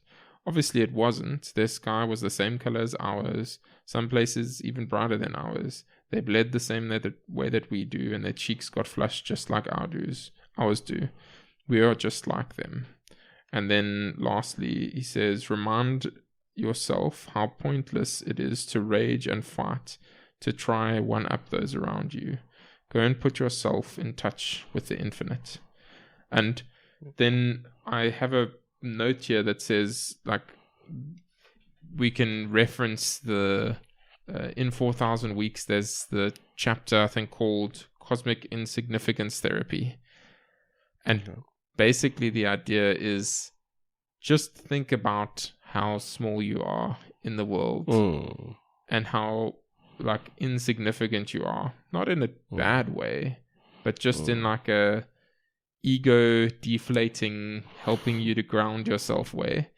Go out into nature, look up at the stars, think about those kinds of things. And then you will be a bit more grounded. But often instead what we do is we think about like the point in time that we're in. We're like, can't believe like what it must have been like 100 years ago. It must have just been like everyone just, I don't know, good example, but like we think it was so terrible and different back then, and we're so like wise and intelligent now. But like you said, it's compounded by the fact that like we see things in black and white in the past, but actually it's just the photos. The world was still in color. People still interacted in very similar ways. Sure, there wasn't remote podcast recording or whatever, but the world wasn't as different as we think it was. Even going back 2,000, 3,000 years ago, the world was actually like wildly similar. The same struggles and problems and challenges of dealing with people and people wanting to rule and conquer and all these different human issues, they were the same. He at one point gives the example of Cleopatra. I don't know if it's in this chapter, but how Cleopatra is, I think, closer to us in time than she is to when the pyramids were built. We think like Cleopatra and the pyramids are like bundled together in time, but actually like there's massive amounts of time between those, which is crazy. Just another wild thing to contemplate. All right, should we go on to the next one? Maintain your sobriety. So I have a few things here, but I think for the sake of time, I'm going to skip over them and just read the last part. As James Basford remarked, it requires a strong constitution to withstand the repeated attacks of prosperity. And I think that's Again, just another super helpful statement. Prosperity is a dangerous thing. And I mean, even, I know we're not touching much, I'll just speak on it quick. I think there was a point where it even highlighted that it's not really sobriety in the sense of not taking drugs and whatnot. It's just, that having those sober thoughts and in whatever it is that we do. So yeah, I think it's very important, to kind of not interfere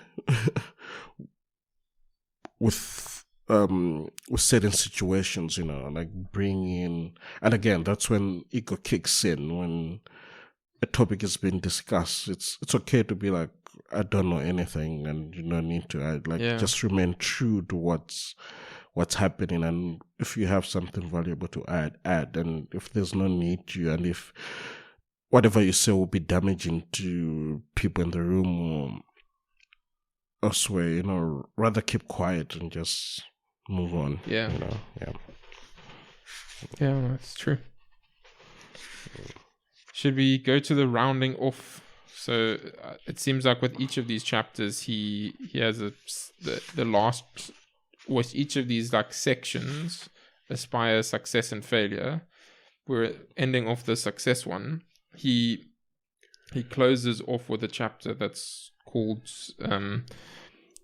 for what often comes next, ego is the enemy, the other chapters are for what always comes next, ego is the enemy. And so he ends off with this one, and then I'll just quickly run through the points. So on 150 he says, the philosopher Aristotle was not unfamiliar with the worlds of ego and power and empire. His most famous pupil was Alexander the Great, and partially through Aristotle's teaching, the young man conquered the entire known world. He goes on to say, it's not that he was wrong to have great ambitions. Alexander just never grasped Aristotle's golden mean.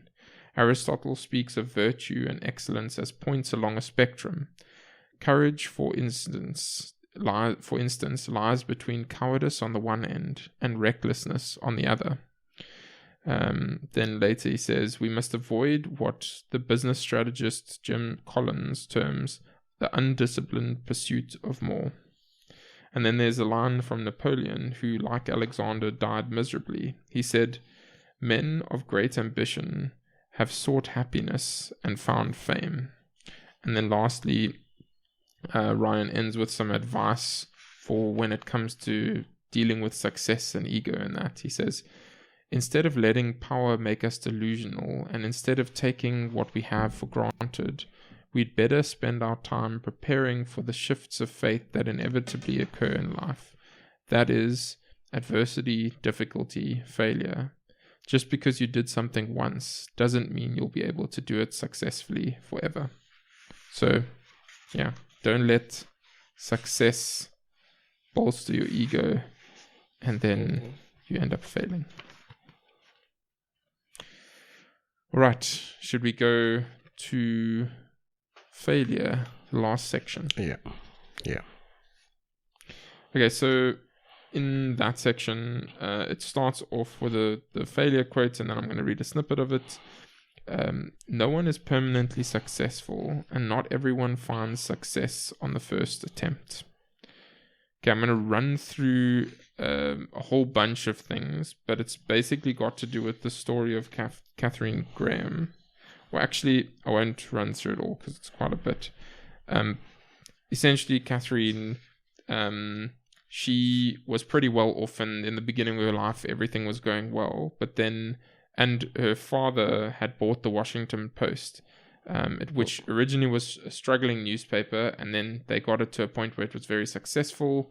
And then she had this husband, Phil Graham, who he was also quite a smart guy, and she said to him, okay, he can, once her father handed the paper over to her, the Washington Post, then she said he can run it, and he did run it, and it seems that it went well for a while. But then he started to lose his mind. Long story short, he ends up committing suicide.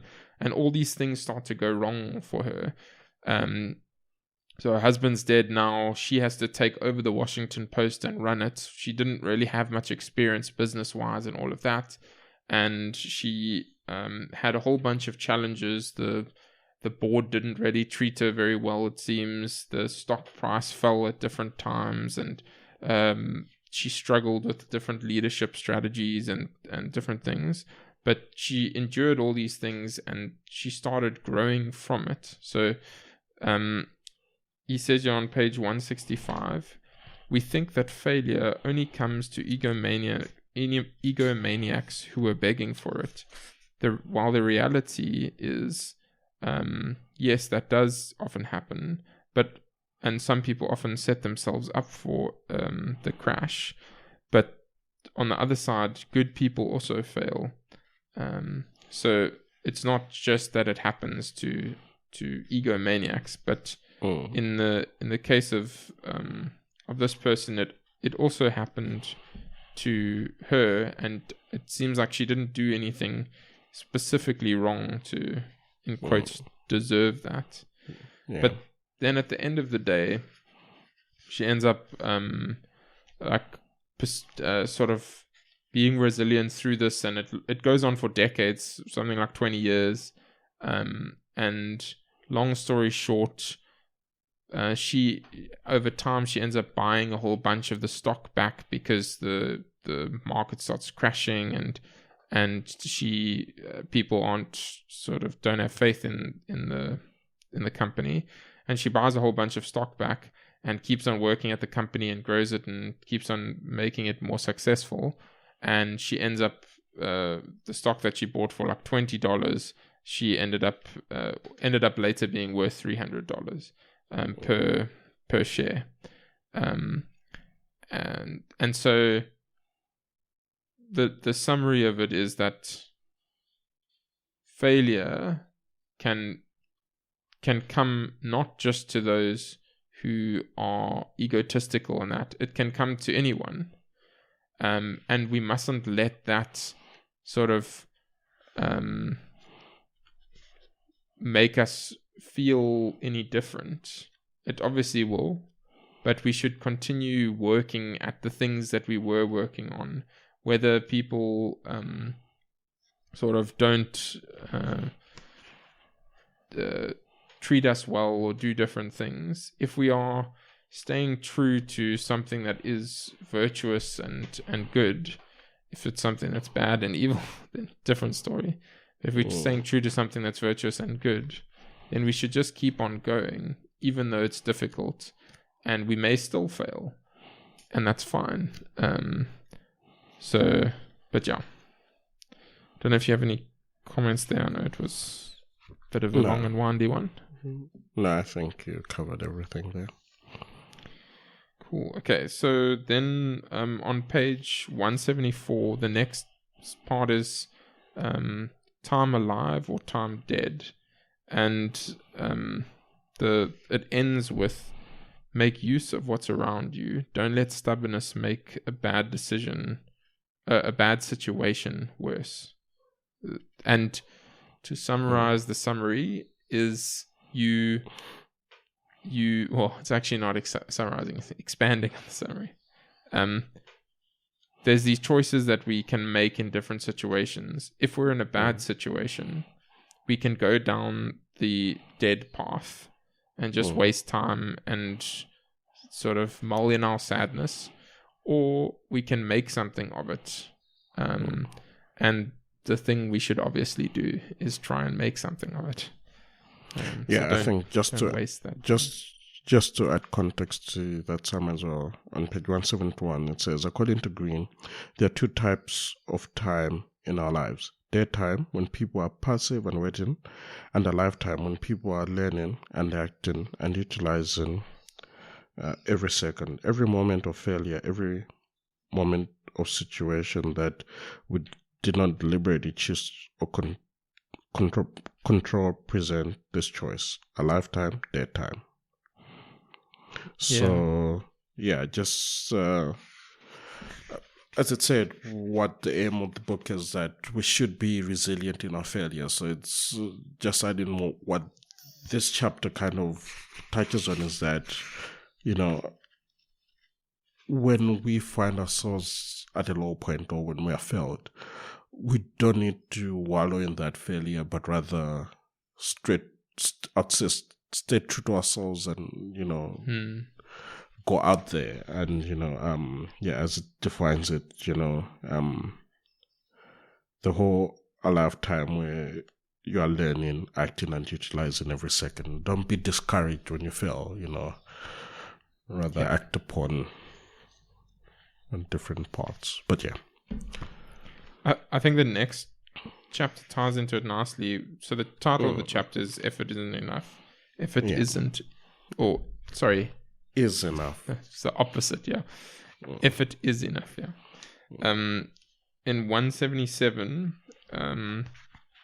he says, will we invest time and energy even if an outcome is not guaranteed?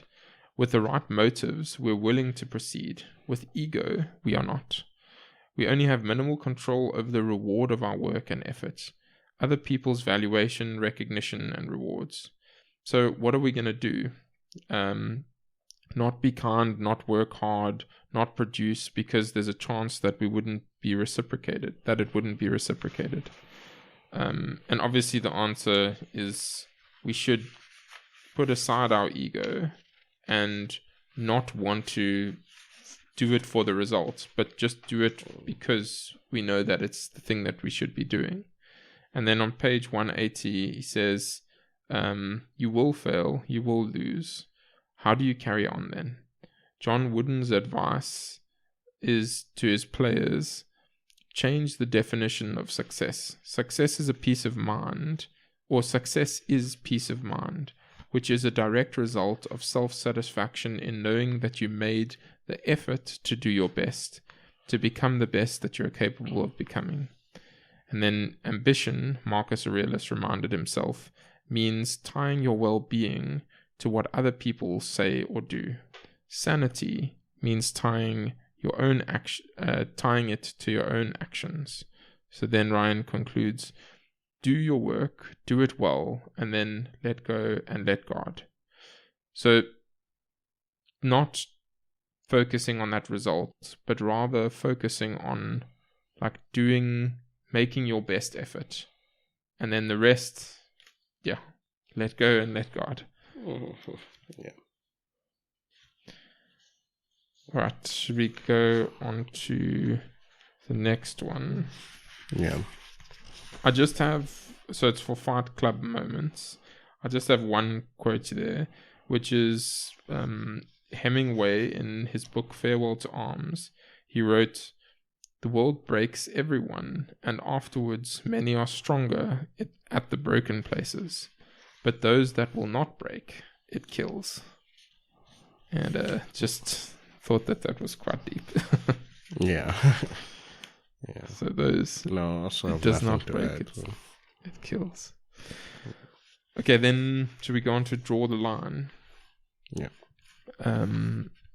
So page 188, this guy John DeLorean, basically he has this car company, and because of his ego and outsized ambition and negligence and narcissism, he basically through a series of events, he ends up doing a $60 million drug deal to try and get himself out of the situation, where he's running his car company into the ground. And it's not like a small car company; it's got multi-million rands worth of dollars worth of investment in it.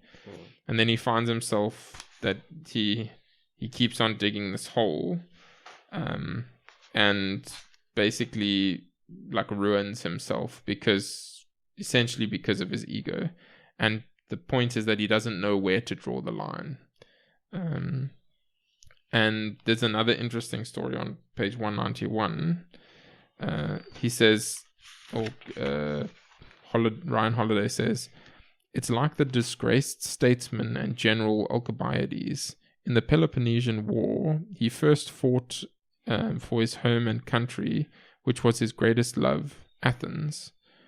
Then, driven out for a drunken crime he may or may not have committed, he defected to Sparta, Athens' sworn enemy. Then, running afoul of the Spartans, he defected to Persia, the sworn enemy of both. Finally, he was recalled to Athens, where his ambitious plans to invade Sicily drove the Athenians to their ultimate ruin. And the point is that ego kills what we love. Sometimes it comes close to killing us too. So this guy, he really loved Athens, but then something goes wrong and he goes to Athens' enemy, and then something goes wrong there and he goes to that place's or both places' enemy, and then eventually he comes back to Athens, but then he's so like driven by his ego to do something great and that he actually takes Athens to its ruin. Ego kills what we love. And then last comment on 192. Only ego thinks embarrassment or failure are more than they are. History is full of people who suffered great humiliations and yet recovered to have a long and impressive career. So yeah, don't let ego get to you and keep pushing you further and further. Just draw the line somewhere. Yeah, no, I think that's important. Yeah, knowing where to draw the line. Right. Should we go to maintain your own scorecard? Yeah. I don't have just much have for one. the last two sections. Okay, cool. No worries. I'll just read through that, and then you can comment if you have any thoughts. So, on 196, he says, "This is a characteristic of how great people think. It's not that they find failure in every success. It's just that they hold themselves to a standard that exceeds what society might consider to be objective success.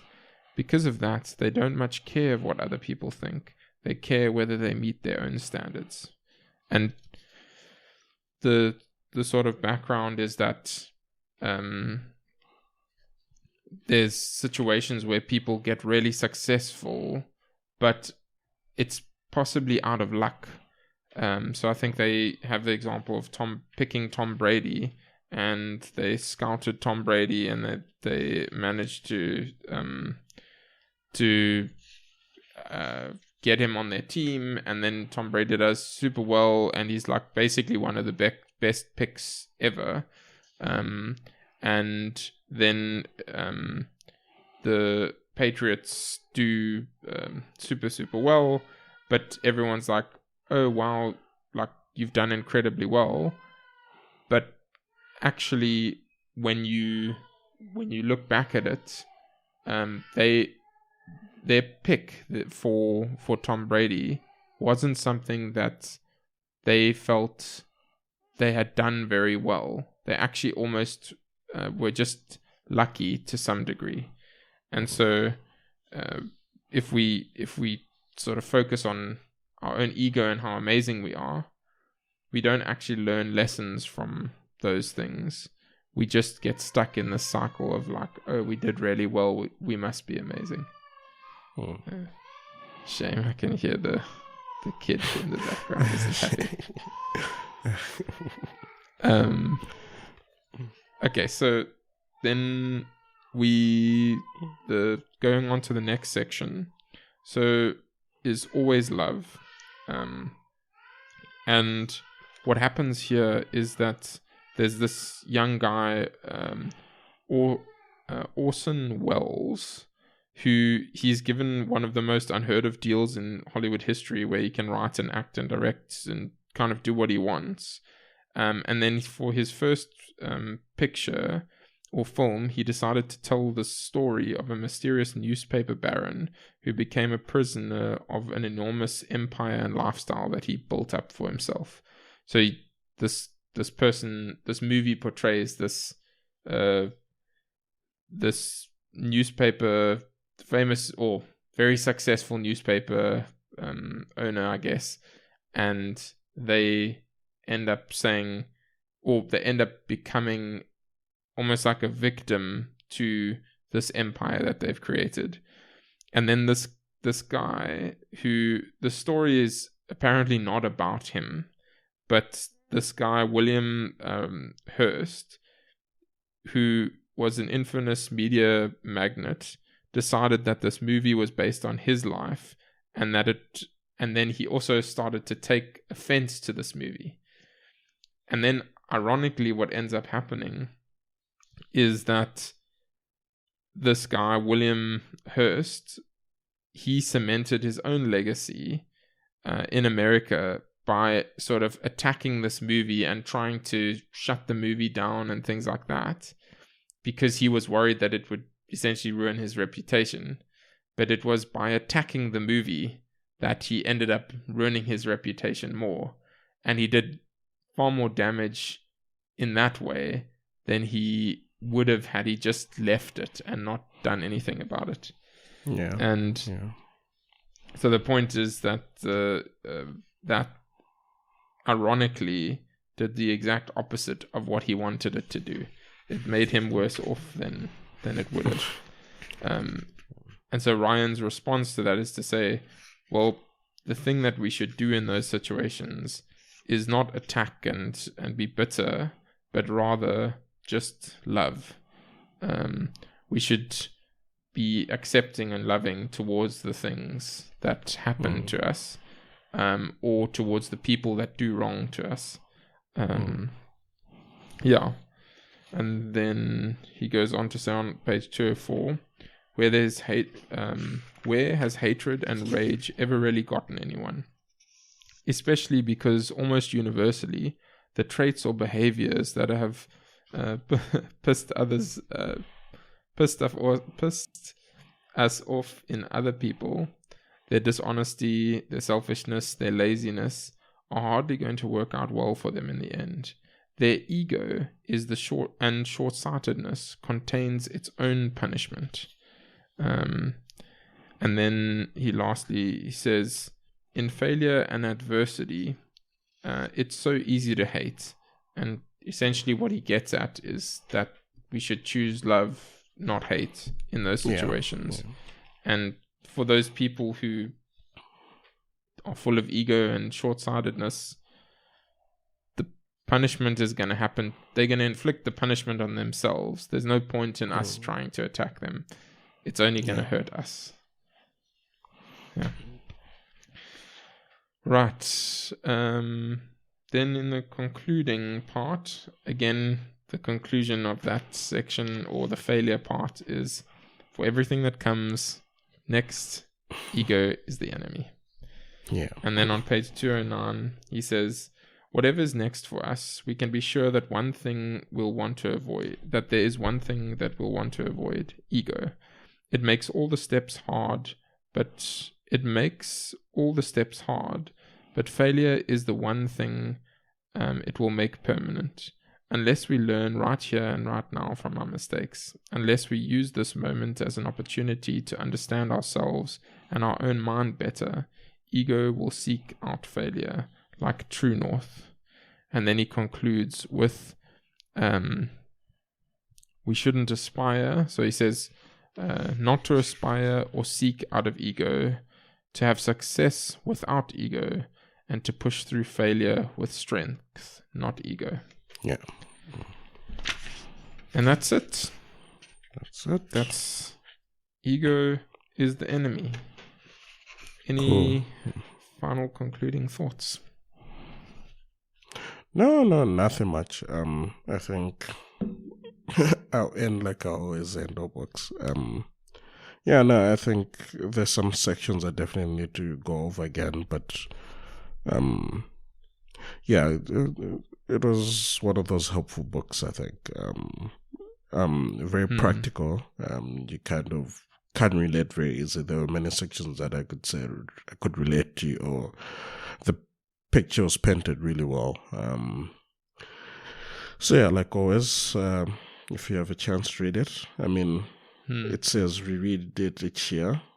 It's that important. So maybe I'll try, but we'll see. Since we bashing out a lot of books, we'll see. Probably circle back to it years from now. But yeah. It was a good read. Very helpful.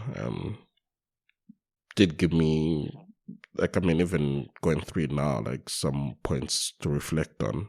So yeah, it's been a good challenge, and an opening book. Yeah, I always enjoy going through them, because it does help you reflect on it more and try and piece the pieces together in a bit more clearer way. Yeah. And yeah, I agree. It's been like, it's a fairly standard type of book, I think. But that doesn't mean that it's not helpful. I think it's a very helpful, like, way of approaching things through the lens of saying, like, okay, if we were to just run through a whole book just about ego, like, what are all the different things that you can run into, problems and that. And I think it does a very good job of showing you those different angles of where ego can be a problem. And it's pretty much everywhere. Whether, like it says, aspirations or success or failure. I want to say, like, so often when you hear ego, we always look at it from the success standpoint.